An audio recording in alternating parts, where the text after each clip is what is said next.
ইলিশ সংরক্ষণে পদ্মা মেঘনার অভয়াশ্রম এলাকায় ২ মাস মাছ ধরা নিষিদ্ধ থাকায় শরীয়তপুরের নড়িয়া উপজেলার ঘড়িসার ইউনিয়নে জেলে পরিবারের মাঝে সরকারি খাদ্য সহায়তা হিসেবে চাল বিতরণ করা হয়েছে। শনিবার সকালে ইউনিয়ন পরিষদ প্রাঙ্গণে ঝাটকা সংরক্ষণ কর্মসূচির আওতায় ৬৭৩টি জেলে পরিবারকে ৮০ কেজি করে চাল প্রদান করা হয়। জানা গেছে, ঘড়িসার ইউনিয়নে মোট কার্ডধারী জেলের সংখ্যা ১,২৬০ জন। এর মধ্যে প্রথম ধাপে ৬৭৩ জেলে পরিবার এই খাদ্য সহায়তা পেয়েছে। জেলেদের মৎস্যকারের যে ৪ মাসের চাল, এইটা ফেব্রুয়ারি এবং মার্চের ২ মাসের চাল আজকে বিতরণ করতেছি। একটা জালে ২ মাসের ৮০ কেজি চাল আমরা বিতরণ করতেছি।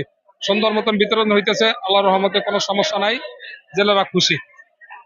প্রশাসনের পক্ষ থেকে জেলেদের নিষেধাজ্ঞা মেনে চলার আহ্বান জানানো হয়েছে।